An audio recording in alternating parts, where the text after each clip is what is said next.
അന്യഗ്രഹ ജീവികളെ കണ്ടെത്തിയതായുള്ള വാർത്തകൾ അടുത്ത കാലത്തായി പ്രചരിക്കുന്നുണ്ട്. യുഎസിൽ നിന്നുമാണ് കൂടുതലായും ഇത്തരം വാർത്തകൾ കണ്ടിരുന്നത്. ഇന്ത്യയിൽ നിന്നും അന്യഗ്രഹ ജീവികളെ കണ്ടെന്നുള്ള വാർത്തകൾ പുറത്തുവരികയാണ്. ഝാൻസിയിലെ റെതോസ ഗ്രാമത്തിലാണ് സംഭവം. രാജു ലാമർദാർ എന്ന ഗ്രാമത്തിലെ കർഷകനാണ് വയലിൽ അസാധാരണമായൊരു വസ്തുവിനെ കണ്ടതായി പറയുന്നത്. അടുത്തെത്തിയപ്പോൾ ആ വസ്തു പെട്ടെന്ന് അല്പദൂരം സഞ്ചരിക്കുകയും പിന്നാലെ അത് ആകാശത്തിലേക്ക് ഉയരുകയായിരുന്നുവെന്നും അദ്ദേഹം പറയുന്നു. സംഗതി നാട്ടിൽ പ്രചരിച്ചതോടെ അത് അന്യഗ്രഹ ജീവികളുടെ വാഹനങ്ങളാകാമെന്നാണ് നാട്ടുകാർ പറയുന്നത്. സംഭവത്തിന്റെ വീഡിയോ സമൂഹമാധ്യമങ്ങളിൽ വ്യാപകമാകുന്നുണ്ട്. ഗ്രാമവാസികൾ തന്നെ പലതരത്തിലുള്ള അഭിപ്രായങ്ങളാണ് ഉയർന്നത്. ചിലർ അന്യഗ്രഹ ജീവികളെന്ന് ആരോപിച്ചപ്പോൾ മറ്റു ചിലർ ചൈനീസ് ചാര വാഹനങ്ങളാകാമെന്നാണ് പറയുന്നത്.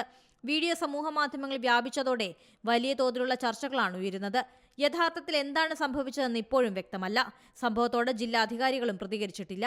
2 ആഴ്ചകൾക്ക് മുമ്പ് സമാനമായ ഒരു വീഡിയോ രാജസ്ഥാനിൽ നിന്നും പുറത്തു വന്നിരുന്നു. ഒരു പറക്കും തളികയുടെ ആകൃതിയിലായിരുന്നു അന്ന് കണ്ടെത്തിയത്. അന്യഗ്രഹ ജീവികൾ ഭൂമിയിൽ ഇറങ്ങാൻ ഉപയോഗിക്കുന്ന വാഹനങ്ങളാണ് പറക്കും തളികകളെന്നാണ് വിശ്വാസമെങ്കിലും ശാസ്ത്രീയമായ ഒരു തെളിവും ഇതുവരെ കണ്ടെത്തിയിട്ടില്ല. നേരത്തെ ഝാൻസിയിൽ നിന്നും ഒരു ഊഞ്ഞാൽ നീങ്ങുന്നതായി ചിത്രീകരിക്കുന്ന ഒരു വീഡിയോ പ്രചരിച്ചിരുന്നെങ്കിലും അത് വ്യാജ വീഡിയോ ആണെന്ന് പിന്നീട് കണ്ടെത്തി. പുതിയ വാർത്തകളും വിശേഷങ്ങളും ഇനി വിരൽ തുമ്പിൽ. എല്ലാ ഡിജിറ്റൽ പ്ലാറ്റ്ഫോമുകളിലും ഇപ്പോൾ സീ മലയാളം ന്യൂസ് ലഭ്യം.